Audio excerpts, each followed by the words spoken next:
We are now looking at my collection of self-teaching language manuals published in the Colloquial series. The Colloquial series published by Routledge, the very respectable linguistics publishing house that also makes these major reference grammars you see on the left. The Colloquial series has been around for many decades. You can see some of the smaller, earlier volumes there.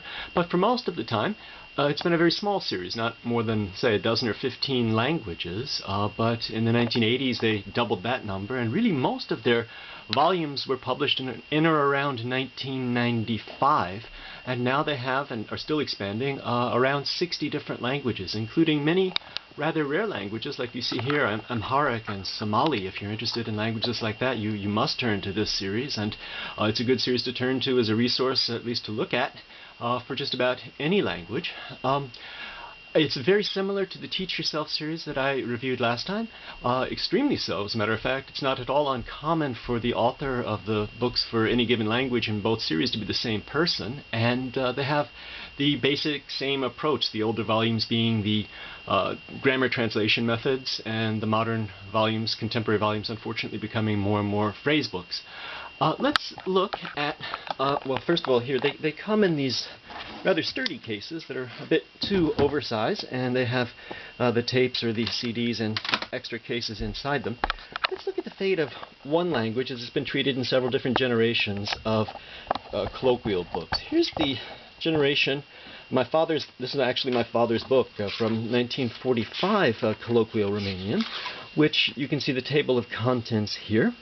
Was amazingly thorough. In fact, this is a reference grammar and a teaching manual combined. It's a reference grammar that teaches you not by means of exercises, but rather by means of copious illustrations and direct translations in the text itself as it goes through the parts of speech, the pronunciation and spelling, grammatical forms, the word formation, syntax, and it gives you, again, tons of examples of actual sentences in use throughout the teaching grammar. Here's the section on syntax with nice bilingual text columns. And then you get a reader at the end of this book. And here's the table of contents of the reader. If you're at all familiar with Romanian literature, you'll see many of the greatest names here, Ioan Creanga and the likes. It starts with a phrasebook section, about 15 pages of teaching you how to say hello and all that kind of thing. That's pretty much all you get in modern manuals. And then you go through great quantities of literature until you come to the vocabulary. And I hope this is clear. You can see at the beginning of the vocabulary it says there's a note that it's not even comprehensive because there are great lists of verbs and adverbs that it refers you back to there. But here you can see the vocabulary starting on page 273 and running to the end of the book, page 340, giving you 67 full pages of vocabulary at about 50 words per page. It teaches you about 3,500 words, or a fully functional vocabulary in the 1940s Romanian. But in the 1980s, they decided, obviously, that this was too rigorous. People could handle it in the 1940s. They couldn't handle it then. So they contacted this gentleman, a professor, Dilettant, who also wrote the book for the Teach Yourself series. And this manual is still a perfectly respectable grammar translation with the table of contents, organized systematically, logically, clearly in terms of the grammar of the language. And then it's a little bit different from some of the Teach Yourself books in that they give you the vocabulary lists first and foremost, but then you get the grammar and you get the exercises. You get some more reading passages, and the exercises are not just grammar translation, translate from one language to the other, but they have a number of other things. And so you have to start noticing already the caveat that I issued before. In order to use one of these manuals, it's supposed to be for self-teaching, you need to check the answer key. In this one, it's pretty much integrated into the lessons itself, but it does perversely start to drop off, giving you the needed translations and for the exercises that are not translated but rather unscrambling or something. It doesn't tell you what they mean. But this is still a very respectable book. And if we look at the glossary here, it starts, Romanian English glossary starts on page 287 and runs up to page 316. So that's a full 30 pages at 50 words a page. Still taught you about 1,500 words of Romanian, which was nice and thorough. But then in 2002, they contacted him again and they said, well, you know, it's still too sophisticated what you have. We need to do it in the contemporary fashion. You have to get together with the native speaker, and we'll put her name first. That sells better.